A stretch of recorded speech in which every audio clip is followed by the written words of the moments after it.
ಮಕ್ಕಳು ಅಂತೀರ ಮಕ್ಕಳು ಸಿನಿಮಾನ ಇಲ್ಲ ಮೇಡಮ್, ಇದೆಲ್ಲ ಬಂದು ಕಾಲೇಜ್ ಹುಡುಗರು ನೋಡುವಂಥದ್ದು, ಅಂಥದ್ದು ಏನಿಲ್ಲ, ತುಂಬ ಚೆನ್ನಾಗಿದೆ ಸರ್. ಎಲ್ಲ ಕಾಲೇಜುಗಳು ಇಂಥವೇ ಮಾಡ್ತಾಯಿದ್ದೀರಾ ನೀವು ಸಿನಿಮಾಗಳು, ಮಕ್ಕಳು ನೋಡೋಂಥ ಕಂಟೆಂಟ್ ಯಾಕೆ ಮಾಡ್ತಾಯಿಲ್ಲ?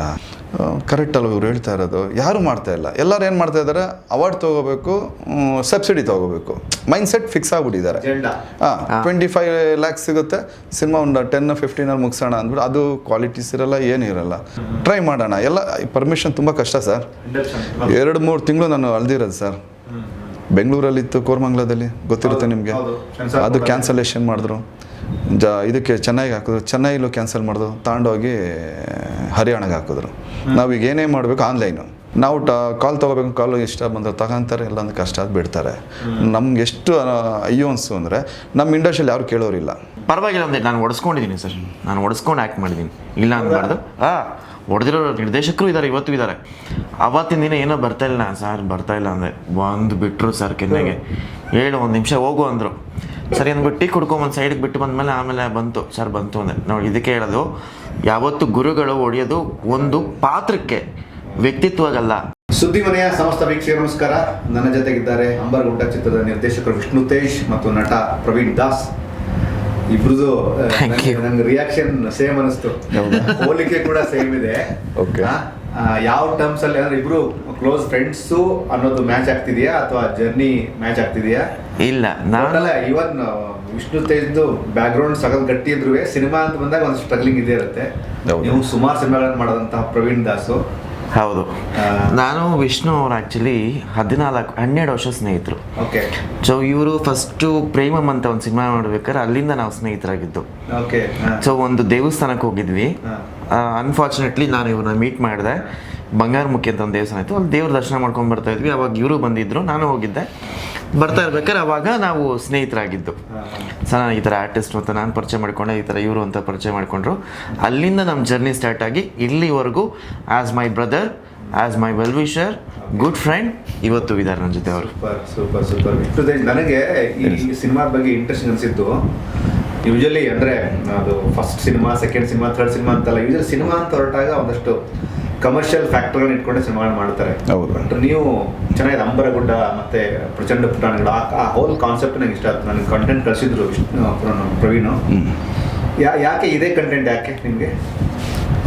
ಸರ್ ಬೇಸಿಕಲಿ ನಾನು ಆಲ್ರೆಡಿ ಡೈರೆಕ್ಷನ್ನು ವಿತ್ ಹೀರೋ ಆಗಿ ಮಾಡಿದ್ದೀನಿ. ನಂದು ಈಗ ಪ್ರೇಮನ್ ಆದಮೇಲೆ ಸಹಾರ ಬರ್ತಾಯಿದೆ. ಸಹಾರ ಗ್ಯಾಪಲ್ಲಿ ಒಂದು ಸಿನಿಮಾ ಮಾಡೋಣ ಅನಿಸ್ತು. ನಾನು ಡೈರೆಕ್ಷನ್ ವಿತ್ ಹೀರೋ ಆಗಿ ಸಿನಿಮಾ ಮಾಡ್ತಾಯಿದ್ದೆ. ಇನ್ನೇ ಒಂದು 10% ಕಂಪ್ಲೀಟ್ ಆಗ್ತದೆ. ನಾನು ಪ್ರೇಮನ್ನಲ್ಲಿ ಒಂದು ಕಾಲೇಜ್ಗಳಿಗೆ ಹೋಗ್ಬಿಟ್ಟು ಟಿಕೆಟ್ಸ್ಗಳನ್ನ ಇದು ಮಾಡೋಕ್ಕೆ ಹೋಗಿದ್ದೆ.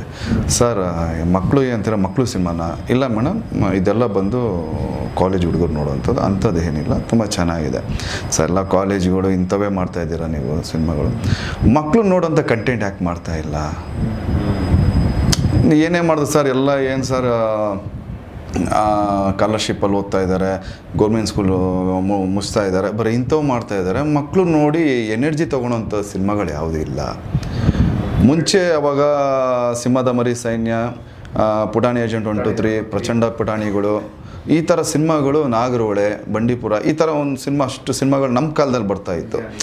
ಆ ಥರದ್ದು ಒಂದು ಎನರ್ಜಿ ಇರೋಂಥ ಸಿನಿಮಾ ಮತ್ತು ಕೌಟುಂಬಿಕವಾಗಿ ನೋಡೋಂಥ ಸಿನಿಮಾ ಯಾವುದೂ ಇಲ್ಲ. ಮಕ್ಕಳ ಜೊತೆ ನಾವು ಕೂತ್ಕೊಂಡು ನೋಡೋಂಥದ್ದಿಲ್ಲ. ನಮ್ಮ ಸಿನಿಮಾಗಳು ಮಕ್ಕಳು ನೋಡೋಕ್ಕಾಗಲ್ಲ, ಆ ಥರ ಸಿನಿಮಾಗಳು ಬರ್ತಾಯಿದೆ ಅಂದಾಗ. ಹೌದು, ಅದು ನನ್ನ ಸ್ವಲ್ಪ ಮನಸ್ಸಲ್ಲಿ ಕೂತ್ಕೊಂತು. ಕರೆಕ್ಟ್ ಅಲ್ವ ಇವ್ರು ಹೇಳ್ತಾ ಇರೋದು? ಯಾರೂ ಮಾಡ್ತಾಯಿಲ್ಲ. ಎಲ್ಲರೂ ಏನು ಮಾಡ್ತಾಯಿದ್ದಾರೆ, ಅವಾರ್ಡ್ ತೊಗೋಬೇಕು, ಸಬ್ಸಿಡಿ ತೊಗೋಬೇಕು, ಮೈಂಡ್ ಸೆಟ್ ಫಿಕ್ಸ್ ಆಗಿಬಿಟ್ಟಿದ್ದಾರೆ. 25 lakhs ಸಿಗುತ್ತೆ, ಸಿನಿಮಾ ಒಂದು 10-15 ಮುಗಿಸೋಣ ಅಂದ್ಬಿಟ್ಟು ಅದು ಕ್ವಾಲಿಟೀಸ್ ಇರಲ್ಲ, ಏನೂ ಇರಲ್ಲ. ನಾನು ಯಾಕೆ ಟ್ರೈ ಮಾಡಬಾರ್ದು? ಹಾಗಿದ್ದಾಗಲಿ ಸರ್, ಇಲ್ಲಿ ಬರುತ್ತಾ ಬರಲ್ವೋ ನನಗೆ ಗೊತ್ತಿಲ್ಲ, ಧೈರ್ಯ ಮಾಡಿ ಇನ್ವೆಸ್ಟ್ ಮಾಡಿಬಿಡೋಣ ಅಂದ್ಬಿಟ್ಟು ಪ್ಲ್ಯಾನ್ ಮಾಡಿದೆ. ಮಾಡಿ ಒಂದು ಸರಿ ಕೂತಿರೋ ಹೀಗೇ ನಾನು ಕೆಲವು ಕಡೆ ನಾನು ಸಂಚಾರ ಮಾಡಿದ್ದೆ. ನಂದು ನೀನಾಸಮ್ಮು. ಓಕೆ.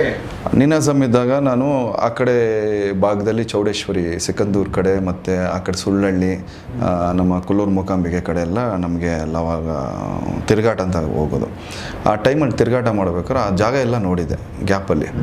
ಅಲ್ಲೊಂದು ಮರಾಠಿ ಕೇರಿ ಅಂತ ಇದೆ ಸುಳ್ಳಹಳ್ಳಿ ಹತ್ರ. ಓಕೆ. ಅಂಬರಗುಡ್ಡ ಅಂತ ಒಂದು ಜಾಗ ಇದೆ, ಅದು ಚಿನ್ನದ ಗಣಿ ಅದು. ಅದು ಒಂದು ದೊಡ್ಡ ಇಶ್ಯೂ ಆಗಿತ್ತು. ಕೆಲವು ಪ್ರಭಾವಿ ವ್ಯಕ್ತಿಗಳು ಅದನ್ನು ಮೈಂಡ್ ಮಾಡಬೇಕು ಅಂದ್ಬಿಟ್ಟು ಪ್ಲ್ಯಾನ್ ಮಾಡಿದರು. ದೊಡ್ಡ ಇಶ್ಯೂ ಎಲ್ಲ ಆಗಿ ಪೇಪರ್ಸಲ್ಲೆಲ್ಲ ಹೌದು ಅದು ಇಶ್ಯೂ ಆಗಿ ಗಲಾಟೆ ಮಾಡಿ ಸ್ಟಾಪ್ ಮಾಡಿದರು. ಶಿವಮೊಗ್ಗ ಜಿಲ್ಲೆನೇ ಭಾಗ. ಸರಿ, ನಾನು ಅಲ್ಲಿ ಹೋದಾಗ ನೋಡೋಣ ಅಂಬರ್ಗುಡ್ಡ ಅಂತ ನಮ್ಮ ಸ್ನೇಹಿತರು ಒಬ್ಬರು ಕರ್ಕೊಂಡೋದ್ರು, ಪ್ರಸಾದ್ ಸುಳ್ಳಳ್ಳಿ ಅಂತ. ಕರ್ಕೊಂಡು ಹೋದಾಗ ಮೇಲೆ ಹೋಗ್ತೀನಿ, ಭೈರವನ ಗುಡಿ ಇದೆ, ಭೈರವ ಇಷ್ಟೇ ಉದ್ದ ಇರೋದು, ಇಷ್ಟಿದೆ ಭೈರವ. ಏನು ಎನರ್ಜಿ ಇದೆ ಅಂದರೆ ತುಂಬ ಅಲ್ಲಿ ಆಕರ್ಷಣೆ. ನೀವು ಸುಮ್ಮನೆ ಹಿಂಗೆ ತಿರುಗಿದ್ರೆ ಗಿರ್ರಂತ ಎಂತೆಂಥ ಬೆಟ್ಟ ಹತ್ತಿದ್ದೀನಿ ನಾನು. ಅಲ್ಲಿ ಗುಡ್ಡಕ್ಕೆ ಹೋಗಿದ ತಕ್ಷಣ ನನ್ನ ತಲೆ ಗಿರ್ರ ಅನ್ನೋದು ಅಷ್ಟು ಪವರ್ಫುಲ್ಲು. ಅದು ಟೈಟಲ್ ನನಗೆ ಬಂತು, ಇದನ್ನು ಯಾಕೆ ನಾನು ಮಾಡಬಾರ್ದು, ಇದನ್ನು ಇಟ್ಕೊಂಡು, ಈ ಕಾನ್ಸೆಪ್ಟ್ನ ಇಟ್ಕೊಂಡು, ಈ ಕಂಟೆಂಟ್ ಇಟ್ಕೊಂಡು ಮಕ್ಕಳು ಏನು ಮಾಡ್ಬೋದು ಅನ್ನೋದು ಮಾಡಿ ಯೋಚನೆ ಮಾಡಿ ವೈಲ್ಡ್ ಅನಿಮಲ್ಸ್ನ ಯೂಸ್ ಮಾಡೋಣ, ಇದ್ರ ಜೊತೆಗೆ ಟ್ರೈ ಮಾಡೋಣ. ಎಲ್ಲ ಪರ್ಮಿಷನ್ ತುಂಬ ಕಷ್ಟ ಸರ್. 2-3 ತಿಂಗಳು ನಾನು ಅಳ್ದಿರೋದು ಸರ್. ಬೆಂಗಳೂರಲ್ಲಿತ್ತು, ಕೋರಮಂಗಲದಲ್ಲಿ ಗೊತ್ತಿರುತ್ತೆ ನಿಮಗೆ, ಅದು ಕ್ಯಾನ್ಸಲೇಷನ್ ಮಾಡಿದ್ರು. ಇದಕ್ಕೆ ಚೆನ್ನೈಗೆ ಹಾಕಿದ್ರು, ಚೆನ್ನೈಲೂ ಕ್ಯಾನ್ಸಲ್ ಮಾಡಿದ್ರು, ತಗೊಂಡೋಗಿ ಹರಿಯಾಣಗೆ ಹಾಕಿದ್ರು. ನಾವೀಗ ಏನೇ ಮಾಡಬೇಕು ಆನ್ಲೈನು, ಅವರು ರೆಸ್ಪಾನ್ಸ್ ಬರಲ್ಲ, ಕನ್ನಡ ಬರಲ್ಲ, ಹಿಂದಿ. ನಾವು ಕಾಲ್ ತೊಗೋಬೇಕು, ಕಾಲು ಇಷ್ಟ ಬಂದರೆ ತಗೊಂತಾರೆ, ಇಲ್ಲ ಅಂದ್ರೆ ಕಷ್ಟ ಅದು ಬಿಡ್ತಾರೆ. ನಮ್ಗೆ ಎಷ್ಟು ಅಯ್ಯೋ ಅನಿಸ್ತು ಅಂದರೆ, ನಮ್ಮ ಇಂಡಸ್ಟ್ರಿಯಲ್ಲಿ ಯಾರು ಕೇಳೋರಿಲ್ಲ ಸರ್. ಅವ್ರವ್ರದ್ದೇ ಇದೆ, ಆದರೆ ಯಾರೂ ಕೇಳ್ತಾ ಇಲ್ಲ. ಬರಬೇಕು, ಆದರೆ ಕಷ್ಟಪಟ್ಟು ನಾವೇ ಏನೇನು ಮಾಡಬೇಕಲ್ಲಿ ಅರಸಾಸಗಳು ಮಾಡಿ ಪರ್ಮಿಷನ್ ತೊಗೊಂಡು ಕೆಲವು ಪ್ರಾಣಿಗಳನ್ನ ಯೂಸ್ ಮಾಡ್ದು. ಅದು ಮಕ್ಕಳು ಮಾಡಿದ್ರು. ಕೆಲವೊಂದು ಪರ್ಟಿಕ್ಯುಲರ್ಗೂ ಯೂಸ್ ಮಾಡಬಾರ್ದು ಅಂತ ರೂಲ್ಸ್ ಅಲ್ಲ ಸರ್. ನಾವೇನು ಕೊಡೋಣ ಸರ್? ಸಿನಿಮಾ ಹೆಂಗೆ ಮಾಡ್ತೀರಾ? ಬರೀ ನೀವು ಮರ ಸುತ್ತಿಸಿ ಲವ್ ಮಾಡಿ ಮಚ್ಚಿಡ್ಕಡೆ ಅಂದರೆ ಮಕ್ಳಿಗೆ ನಾವು ಏನು ಕೊಡೋಣ? ಹಂಗೂ ಹೆಂಗೋ ಮಾಡಿ ಸ್ವಲ್ಪ ಬ್ಯಾಲೆನ್ಸಿಂಗ್ ಮಾಡಿ ಕೆಲವೊಂದು ಲೈಸೆನ್ಸ್ ಇರೋವಂಥ ಪ್ರಾಣಿಗಳನ್ನ ಯೂಸ್ ಮಾಡಿದ್ದೀವಿ. ವಿತೌಟ್ ಲೈಸೆನ್ಸ್ ಯೂಸ್ ಮಾಡೋಣ ಅಂದರೆ ಪರ್ಮಿಷನ್ ಇಲ್ಲ. ಈ ಕರಡಿಗೆ ಹೋದರೆ ಕರಡಿ ಪರ್ಮಿಷನ್ ಕೊಡಲ್ಲ, ಎಲ್ಲ ಬ್ಯಾನ್ ಮಾಡಿ ಒಳಗೆ ಹಾಕಿದ್ದಾರೆ. ಕೆಲವೊಂದು ನಾವು ಜಾಗದಲ್ಲಿ ಅನಿಮಲ್ನ ಶೂಟ್ ಮಾಡ್ಕೊಂಡಿದ್ದೀವಿ. ಆ ಕಂಟೆಂಟು ಇದೆ, ಮಕ್ಳಿಗೆ ಇಷ್ಟ ಆಗೋ ಥರ ಸರಿ ಅಂದ್ಬಿಟ್ಟು ಸಾಹಸ ಮಾಡಿದ್ದೀವಿ ಸರ್, ಸಿಕ್ಕಾಪಟ್ಟೆ. ನಿಮ್ದೊಂದು ಸಾಹಸ ಆದರೆ ಪ್ರವೀಣ್ ದಾಸ್ ಇನ್ನೊಂದು ಸಾಹಸ. ನಾಗಲೇ ಔಟ್ ಆಫ್ ದಿ ಬಾಕ್ಸ್ ಮಾತಾಡ್ತಿರ್ಬೇಕಾದ್ರೆ, ಇಷ್ಟು ವರ್ಷ ಆಯಿತು ಸರ್ ಇಂಡಸ್ಟ್ರಿ ಬಂದು, ಇಷ್ಟು ಸಿನಿಮಾ ನಾನು ಹೆಂಗೆ ಮಾಡಿದೆ ಗುರು ಸಿನಿಮಾನ ನೀನು. ಹೌದು, ಅಂದರೆ ಎಷ್ಟು ಸಿನಿಮಾ ಮಾಡಿದಾನೆ ಪ್ರವೀಣ್. ಹೌದು ಸರ್. ನನಗೆ ಆ ಹೆಸರುಗಳನ್ನ ಅಂದರೆ ಎಲ್ಲವನ್ನೂ ನೋಡಿನಿ ಅಂತ ನಾನು ಸುಳ್ಳು ನಂಗೆ ಇಷ್ಟ ಇಲ್ಲ, but number of films, but ಆ ಜರ್ನಿ ಪ್ರವೀಣ್ ಅಂದರೆ ಸಕ್ಸಸ್ಸು ಫೇಲ್ಯೂರ್ ಎವರೇಜ್ ಮ್ಯಾಟರ್ ಇಲ್ಲ, ನಂಬರ್ ಆಫ್ ಸಿನಿಮಾ ತುಂಬ ಮಾಡಿದಿರಿ ನೀವು. ಹೌದು, ಒಂದು ನಿಮಿಷದಲ್ಲಿ ಹಿಂಗೆ ರೀಕ್ಯಾಪ್ ಮಾಡಿರೋಣ. ಕಣ್ಣು ಮುಚ್ಕೊಂಡ್ಬಿಟ್ರು, ಏನು ರೀಕ್ಯಾಪ್ ಮಾಡಲಿ ಅಂತ. ಇಲ್ಲ, ರೀಕ್ಯಾಪ್ ಅಲ್ಲ ಸರ್, ಅವನು ಸೆಲೆಕ್ಟ್ ಆಗಿದೆ. ಇದರಲ್ಲಿ ವಿಶೇಷತೆನೇ ಬೇರೆ. Praveen as a friend, as a brother, ತಮ್ಮ. ಅವನ್ನ ನಾನು ಹೆಂಗೆ ಸೆಲೆಕ್ಟ್ ಆಯಿತು ಅಂದರೆ, ಇದರಲ್ಲಿ ಸರ್ ಫೇಸ್ ಮಾಡಬೇಕಾಗಿರೋದು ಡೈರೆಕ್ಟರ್ ಆಗಲಿ ಪ್ರೊಡ್ಯೂಸರು ತುಂಬ ಇದೆ ಸರ್, ತುಂಬ ಇದೆ. ನಾವು ಹೇಳ್ಬೋದು 2 ಅವರ್ ಕೂತ್ಕೊಂಡು. ಆ ನೋವುಗಳಿದೆಯಲ್ಲ, ಅದ್ರ ಹಿಂದೆ ದೊಡ್ಡ ದುರಂತ ಕಥೆಗಳ ಥರ ಇರ್ತದೆ. ಇದ್ರ ಬೇರೆಯವರಿದ್ದರು, ಅವ್ರ ಹೆಸರುಗಳೇ ಬೇಡ, ಇಬ್ಬರು ಇದ್ದರು. ಅವರು ಬಂದರು, ಅವ್ರನ್ನ ಕೊಟ್ಟಿದ್ದು ಟಾರ್ಚರ್ಗೆ ನಾವು ಮಾಡೋಕ್ಕಂತೂ ಆಗಲ್ಲ. ಏನು ನನಗೆ ತಲೆ ಓಡ್ತಾ ಇಲ್ಲ. ಸೆಟ್ ಕೂತ್ಬಿಟ್ಟಿದ್ದೀವಿ, ಸ್ಕೂಲ್ ಮಕ್ಕಳಿಗೆ ಹೇಳ್ಬಿಟ್ಟಿದ್ದೀವಿ, ಅಲ್ಲಿ ಲಾಡ್ಜ್ ಮಾಡಿಬಿಟ್ಟಿದ್ದೀವಿ, ಬರೀ ಶೂಟ್ ಮಾಡಬೇಕು. ಒಂದು ದಿನಕ್ಕೆ ಖರ್ಚು ಎಲ್ಲ, ಯೂನಿಟ್ಟು, ಪ್ರೊಡಕ್ಷನ್ಸು, ಮಕ್ಕಳು, ಅವರು ರೂಮ್ಸು, ಎಷ್ಟು ಕಷ್ಟಗಳಿರುತ್ತೆ. ತಲೆ ಕೆಟ್ಟೋಯ್ತು. ಮಧ್ಯರಾತ್ರಿ 12:30 ಸರ್. ಒಂಥರ ಬೆವ್ರು ಬಂದಂಗೆ ಆಯ್ತದೆ. ಒಂದು ಕಡೆ ಏನು ಮಾಡ್ಬೇಕು, ತಲೆ ಓಡ್ತಲ್ಲ, ಗರಗರ ತಲೆ ಹಿಂಗೆ ಕಣ್ಣು ಮುಚ್ಕೊಂಡ್ಬಿಟ್ಟೆ. ಒಂದು ಸೆಕೆಂಡ್ ಹಿಂಗೆ ಮುಚ್ಕೊಂಡವಾಗ ಇವನು ಆ್ಯಟಿಟ್ಯೂಡ್ ಬಂತು ನನ್ನ ಕಣ್ಣು ಮುಂದೆ. ಆ ಮಕ್ಳ ಹತ್ರ ಮಾತಾಡ್ತಾಯಿದ್ದೆ, ಅದೆಲ್ಲ ಬಂಡವಾಳ ಹಾಕ್ಕೊಂಡು ನಾನು ಸೋತ್ರೂ ನಾನೇ ಅನುಭವಿಸ್ಬೇಕು, ಗೆದ್ದರೂ ನಾನೇ ಅನುಭವಿಸ್ಬೇಕು. ಯಾರೂ ಬರಲ್ಲ, ಅವ್ರದ್ದು ಮುಗಿಸ್ಕೊತಾರೆ, ಹೋಗ್ತಾರೆ. ಯಾಕೆ ಅವಕಾಶ ನಾನು ಮಾಡಿಕೊಡ್ಬಾರ್ದು? ಸ್ಟಾರ್ ಹಾಕೊಂಡಿದ್ದ ತಕ್ಷಣ ಸಿನಿಮಾ ಓಡಲ್ಲ, ಹೊಸಬ ಬಂದಿದ ತಕ್ಷಣ ಸಿನಿಮಾ ಹಾಳಾಗೋಗಲ್ಲ, ಗೆದ್ದೇ ಗೆಲ್ತದೆ. ನಮ್ಮ ಕಾನ್ಸೆಪ್ಟು, ನಮ್ಮ ತಾಕತ್ತು, ಆ ಹಣೆ ಬರ ಭಗವಂತ. ಅಂದ್ಬಿಟ್ಟು ಏನು ಮಾಡಿದೆ, ಪಕ್ಕದಲ್ಲಿ ನಮ್ಮ ಹುಡುಗರಿದ್ರು, ಏನರ ಈಗ ಪ್ರವೀಣ್ ಹಾಕೋಬೇಕು ಅಂತ ಇದ್ದೀನಿ. ಪ್ರವೀಣ ಯಾವ ಕ್ಯಾರೆಕ್ಟ್ರ? ಅದೇ ಈ ಕ್ಯಾರೆಕ್ಟರ್ ಹಾಕ್ಬೇಕು ನಾನು, PT ಕ್ಯಾರೆಕ್ಟ್ರಿಗೆ. ಯಾಕಂದರೆ ನನ್ನ ಟೈಮ್ ಇಲ್ಲ. ನಾನೇನು ಬೆಂಗಳೂರಲ್ಲಿಲ್ಲ. ಬೆಳಗ್ಗೆ ಶೂಟಿಂಗ್ ಸ್ಟಾಪ್ ಮಾಡಿಬಿಟ್ಟು ರಪ್ಪಂದ ಕರ್ಕೊಂಬರೋಣ ಇನ್ನೊಬ್ಬನ ಆರ್ಟಿಸ್ಟ್ ಅನ್ನೋಕ್ಕೆ. ಅವ್ನು ಕೇಳಿ ಮಾಡಿಸ್ಬೋದಾ? ನೋಡಿ ಅಣ್ಣ ಅವ್ರದ್ದು ಆ್ಯಟಿಟ್ಯೂಡ್ ಹೆಂಗಿದೆ, ಅವ್ನ ಆ್ಯಟಿಟ್ಯೂಡ್ ಇಟ್ಕೊಂಡು ನಾನು ಮಾಡ್ತೀನಿ, ಅವ್ನ ಸ್ಟೈಲ್ ಏನಿದೆ ಅದನ್ನೇ ನಾನು ಪರದೆ ಮೇಲೆ ತರ್ತೀನಿ. ಕ್ರಿಯೇಟಿವ್ ಹೆಡ್, ಮುಡಿಸೋದು ಗೊತ್ತು, ಎತ್ತೋದು ಗೊತ್ತು, ನನ್ನ ಕೈಲಿದೆ, 100% ನನ್ನ ಕೈಲಿ ಮಾಡ್ಸೋಣ ಅಂದ್ಬಿಟ್ಟು ನೈಟ್ ಫೋನ್ ಮಾಡೋಣ ಅಂದ್ರೆ ಒಂದು ನಾಟ್ ರೀಚಬಲ್ಲು, ಸರಿ ಮಲಗಿರ್ತಾನೆ ಅಂದ್ಬಿಟ್ಟು ಬೆಳಗ್ಗೆನೆ ಇದೊಂದು ಕ್ಯಾರೆಕ್ಟ್ರು, ಇನ್ನೊಂದು ಕ್ಯಾರೆಕ್ಟ್ರು, ಫೀಮೇಲ್ ಕ್ಯಾರೆಕ್ಟ್ರು ಬಂದಿದ್ದೇನೋ ಬೇರೆ ಕ್ಯಾರೆಕ್ಟ್ರು, ಸೀನಿಯರ್ ಕ್ಯಾರೆಕ್ಟ್ರಿಗೆ ಹೋಗ್ಬಿಡ್ತು. ಬೆಳಗ್ಗೆ ಬರ್ತೀನಿ ಅಣ್ಣ ರೆಡಿ, ಕಾಸ್ಟ್ಯೂಮ್ ಚೇಂಜ್ ಮಾಡು, ಸ್ಪಾಟ್ ಬಾನ್. ಅವ್ನು ಅವತ್ತಿನ ದಿನ ಎಲ್ಲ ಅವ್ನಿಗೆ ಗೊತ್ತಿಲ್ಲ ಏನು ಮಾಡ್ಸಿದೆ. ಆಮೇಲೆ ನಾನು ನಾಳೆ ಶೂಟಿಂಗ್ ಮುಗಿಸ್ ಕಂಪ್ಲೀಟ್ ಈವ್ನಿಂಗ್ ಪ್ಯಾಕಪ್ ಆದಮೇಲೆ ಹೇಳಿರೋದು, ನಿನ್ನ ಕ್ಯಾರೆಕ್ಟರ್ ಇದು, ನೀನು ಇದೇ ಮಾಡ್ತಾ ಇರೋದು. ಅಲ್ಲ ಈ ಥರ ಸುಮ್ಮನೆ ಇಂಟರ್ನೆಟ್ ಮಾಡ್ತೀನಿ ನಿಮಗೆ, ಇಲ್ಲಿ ಹಿಡಿದ್ದು ರಿಯಾಲಿಟಿ. ಹೌದು. ಬಟ್ ಈ ಥರದ್ದು ತುಂಬಾ ಆಗಿರುತ್ತಲ್ಲ ಲೈಫಲ್ಲಿ, ಆಗಿದೆ ಸರ್. ಹೋಗಿದ್ದು ಯಾವುದಕ್ಕೋ ಆಗಿದೆ. ಓ ಆಗಿದೆ ಸರ್. ಚೇಂಜ್ ಮಾಡೋರು ಅಂತ. ನನ್ನ ಜೀವನದಲ್ಲಿ ಸರ್ ನಾನು ಒಂದಷ್ಟು ಸಿನಿಮಾಗಳಲ್ಲಿ ಎಷ್ಟು ಸಿನಿಮಾಗಳು ಮಾಡಿದ್ರಿ ಅಂತ? 36 ಸರ್, 36 ಸಿನಿಮಾ, 33 ರಿಲೀಸ್ ಆಗಿರೋದು. ಇನ್ನೂ ಒಂದು 4 ಸಿನಿಮಾ ರಿಲೀಸ್ ಆಗಬೇಕು. ಕಾರಣಾಂತರಗಳಿಂದ ಗೊತ್ತಲ್ಲ ನಮ್ಮ ಇಂಡಸ್ಟ್ರಿಯಲ್ಲಿ ಸ್ವಲ್ಪ ಸ್ಟುಡಿಯೋರು ಇನ್ನೊಂದೇನೋ ಇರೋದು, ಇನ್ನೂ ಆಗಬೇಕು, ರಿಲೀಸ್ ಆಗಬೇಕು. ಒಳ್ಳೊಳ್ಳೆ ಕ್ಯಾರೆಕ್ಟರ್ಸ್ ಮಾಡಿದ್ದೆ ನಾನು. ಒಳ್ಳೊಳ್ಳೆ ಕ್ಯಾರೆಕ್ಟರ್ಸ್ ಅಂದರೆ ಒಂದು ನೆಗೆಟಿವ್ ಶೇಡ್, ನನ್ನ ಲೈಫಲ್ಲಿ ನಾನು ನೆಗೆಟಿವ್ ಶೇಡ್ ಮಾಡಿರಲಿಲ್ಲ. ಆ ನೆಗೆಟಿವ್ ಶೇಡ್ ಒಂದು ಬಂತು. ಈ ಸಿನಿಮಾ ನಾನು ಹೇಳಬೇಕು ಅಂದರೆ, ಮುಖ್ಯವಾಗಿ ಹೇಳಬೇಕಂದ್ರೆ, ನಾನು ಅಷ್ಟು ಸಿನಿಮಾಗಳಲ್ಲಿ ಒಂದೊಂಥರ ಡಿಫ್ರೆಂಟ್ ಪಾತ್ರ ಮಾಡಿ, ಈ ಸಿನಿಮಾದ ಜಾನರೇ ಡಿಫ್ರೆಂಟ್, ವೆರಿ ಡಿಫ್ರೆಂಟು. ಆ ಪ್ರವೀಣನು ಈ ಪ್ರವೀಣ್ ದಾಸ್ ನೋಡೋಕ್ಕೂ ಇದ್ರಲ್ಲಿ ಪಾಂಡು ಅನ್ನೋ ಹೆಸರು ಕ್ಯಾರೆಕ್ಟರ್ ಅಂತ. ಪಾಂಡು. ಆ ಪಾಂಡುಗೆ ಏನು ಬೇಕೋ ಡೈರೆಕ್ಟರ್ ಕೇಳ್ತಿದ್ದೆ, ಸರ್ ಹಿಂಗಿದೆ ನನ್ನ ಪಾತ್ರ, ಏನಾದರೂ ತಪ್ಪಿದ್ರೆ ಹೇಳಿ, ಪರವಾಗಿಲ್ಲ ಅಂದರೆ ನಾನು ಒಡಿಸ್ಕೊಂಡಿದ್ದೀನಿ ಸರ್, ನಾನು ಒಡಿಸ್ಕೊಂಡು ಆ್ಯಕ್ಟ್ ಮಾಡಿದ್ದೀನಿ, ಇಲ್ಲ ಅಂದ್ಬಾರ್ದು. ಹೊಡೆದಿರೋ ನಿರ್ದೇಶಕರು ಇದ್ದಾರೆ, ಇವತ್ತು ಇದ್ದಾರೆ. ಹಾಂ ಸರ್, ನಾನು ಓಂ ಬಾಲ ಸಾಯಿ ಬಾಬಾ ಅಂತ ಒಂದು ಮಾಡ್ತಾ ಇದ್ದೆ ಸಿನಿಮಾ. ಡಾಕ್ಟರ್ ರಾಜೇಂದ್ರ ಕುಮಾರ್ ಆರ್ಯ ಡೈರೆಕ್ಟ್ರು, ನಿಮ್ಗೆ ಗೊತ್ತಿರುತ್ತೆ ಆರ್ಯ ಸರ್ ಹಿಂಗೆ ಅಂತ. ವೆರಿ ಶಾರ್ಟ್ ಟೆಂಪರ್ ಅವರು. ನಾನು ಇದಕ್ಕೆ ಮುಂಚೆ ಮಾಡಿದ್ದೆ.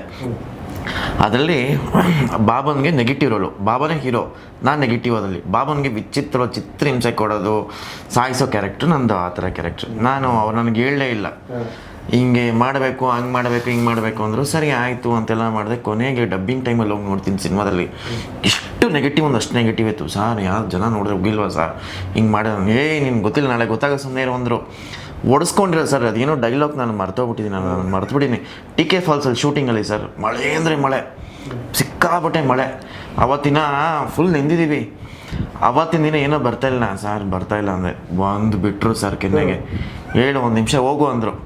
ಸರಿ ಅಂದ್ಬಿಟ್ಟು ಟೀ ಕುಡ್ಕೊಂಬಂದು ಸೈಡಿಗೆ ಬಿಟ್ಟು ಬಂದಮೇಲೆ ಆಮೇಲೆ ಬಂತು ಸರ್, ಬಂತು ಅಂದೆ. ನೋಡಿ ಇದಕ್ಕೆ ಹೇಳೋದು, ಯಾವತ್ತು ಗುರುಗಳು ಹೊಡೆಯೋದು ಒಂದು ಪಾತ್ರಕ್ಕೆ, ವ್ಯಕ್ತಿತ್ವಗಲ್ಲ. ನಿನ್ನಲ್ಲಿರೋ ಒಂದು ಆ ಪಾತ್ರ ಏನು ಮಾಡ್ತಿದ್ಯಾ, ಆ ಪಾತ್ರಲ್ಲಿ ಏನು ನೀನು ಮಾಡ್ತಿದ್ಯಾ, ಆ ಪಾತ್ರಕ್ಕೆ ನಾನು ನೋಡಿತಿರೋದು ಪ್ರವೀಣ್ ದಾಸ್ಗಲ್ಲ. ನಿನ್ಗೆ ಬೇಜಾರು ಮಾಡ್ಕೋಬೇಡ, ಆ ಪಾತ್ರ ಇವತ್ತು ನೀನು ಮಾಡಿದ್ದಕ್ಕೆ ಎಲ್ಲೋ ಒಂದು ಹೈಲೈಟ್ ಆಗಿದ್ವು. ನಾನು ಅವತ್ತು ಅಂದ್ಕೊಂಡೆ ಸರ್, ಒಬ್ಬ ನಿರ್ದೇಶಕ ನಮಗೆ ಗುರುಗಳು, ಒಬ್ಬ ನಿರ್ಮಾಪಕ ನನಗೆ ಅನ್ನದಾತ, ನನಗೆ ಅನ್ನ ಹಾಕಿದ್ದಾನೆ. ನಾನು ಅದನ್ನು ಯಾವತ್ತೂ ನಾನು ಮರೆಯಲ್ಲ ಸರ್. ಇಷ್ಟು ವರ್ಷ ನಾನು 23 ವರ್ಷ ನಾನು ಕಂಪ್ಲೀಟ್ ಮಾಡ್ತಾಯಿದ್ದೀನಿ. 23 ಇಯರ್ಸ್ ನನ್ನ ಜರ್ನಿ ಕಂಪ್ಲೀಟ್ ಮಾಡ್ತಾಯಿದ್ದೀನಿ. ಅಷ್ಟು ಅನ್ನದಾತರುಗಳಿಗೆ ನಾನು ಇವತ್ತು ಥ್ಯಾಂಕ್ಸ್ ಹೇಳ್ತೀನಿ. ಅಷ್ಟು ನಿರ್ದೇಶಕರಿಗೆ ನನಗೆ ಯಾರು ನನಗೆ ಅವಕಾಶ ಕೊಟ್ಟು ಒಂದು ಸಣ್ಣ ಸಣ್ಣ ಪಾತ್ರದಿಂದ ಹಿಡಿದು ದೊಡ್ಡ ದೊಡ್ಡ ಪಾತ್ರಗಳವರೆಗೂ ಕೊಟ್ಟಿದ್ದಾರೆ, ನಾನು ಅವ್ರಿಗೂ ಥ್ಯಾಂಕ್ಸ್ ಹೇಳ್ತೀನಿ. ಮತ್ತು ನನ್ನ ಸಹ ಕಲಾವಿದರು ಸರ್, ಇವತ್ತೂ ಅವರೆಲ್ಲೇ ಹೋದ್ರೂ ಒಂದು ಪ್ರೀತಿ, ವಿಶ್ವಾಸ, ಗೌರವ, ಪ್ರವೀಣ್ ಅಂತ ಒಂದು ಗೌರವ ಕೊಡ್ತಾರಲ್ಲ, ಅವ್ರಿಗೂ ನಾನು ಅಷ್ಟು ಜನಕ್ಕೂ ಥ್ಯಾಂಕ್ಸ್ ಹೇಳ್ತೀನಿ. ಆ್ಯಂಡ್ ಹೇಳಿದ್ರಲ್ಲ ಈ ಸಿನಿಮಾದ ಬಗ್ಗೆ ಹೇಳಬೇಕು ಬಂದ, ವೆಲ್ಕಮ್ ಬ್ಯಾಕ್. ಶೂಟ್ ಮಾಡ್ತಾಯಿದ್ವಿ, ನೀವು ಹಿಂಗೆ ಕಾಸ್ಟ್ಯೂಮ್ ಚೇಂಜ್ ಮಾಡ್ಕೊಂಬಂದರು. ನಾನು ಕಾಸ್ಟ್ಯೂಮ್ ಚೇಂಜ್ ಏನಕ್ಕೆ, ನನ್ನ ಕ್ಯಾರೆಕ್ಟರ್ ಬೇರೆ ಹೇಳಿದ್ರಿ ಇವ್ರು. ಆ್ಯಕ್ಚುಲಿ ನಾನು ಅದಕ್ಕೆ ರೆಡಿಯಾಗಿ ನಿಂತಿದ್ದೆ, ಏನಾದರೂ ಡಿಫ್ರೆಂಟಾಗಿ ಮಾಡೋಣ ಈ ಕ್ಯಾರೆಕ್ಟ್ರು ಅಂತ ನಿಂತಿದ್ದೆ. ಅದರಲ್ಲಿ ಇವಂದು ಏನಂದರೆ ಆಫೀಸರ್ ಬರ್ತಾರೆ, RFO, ಆ ಕ್ಯಾರೆಕ್ಟ್ರು ನಾನೇ ಮಾಡಿದ್ದೀನಿ. ನನ್ನ ಅಸ್ಟೆಂಟ್ ಕ್ಯಾರೆಕ್ಟ್ರ್ ಇದ್ದಿದ್ದು ಒಂದು RFOಲ್ಲಿ ಅಸ್ಟೆಂಟು ಗೋಪಾಲ ಕ್ಯಾರೆಕ್ಟ್ರ್ ಇದ್ದಿದ್ದು. ಆ ಗೋಪಾಲ ಹೋಗಿ ನನ್ನ TT ಡ್ರೈವರ್ಗೆ ಗೋಪಾಲನ ಕ್ಯಾರೆಕ್ಟರ್ ಹೋಯ್ತು. ಬಟ್ ಏನಂತ ವಿಷಯ ನೋಡಿ ಹೆಂಗ್ ಕರೆಕ್ಟ್ ಆಗುತ್ತೆ ಇಲ್ಲಿ.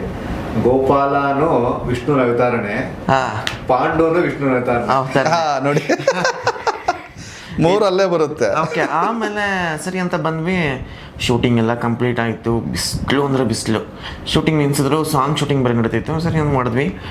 ಕೊನೆಗೆ ಎಲ್ಲ ಆಯಿತು. ಇನ್ನೇನು ನಾವು ಲೊಕೇಶನ್ ಚೇಂಜ್ ಮಾಡ್ಬೇಕು. ಆ್ಯಕ್ಚುಲಿ ಆ ಟೈಮಲ್ಲಿ ನಿನ್ನ ಕ್ಯಾರೆಕ್ಟರ್ ಏನು ಅಂದರು.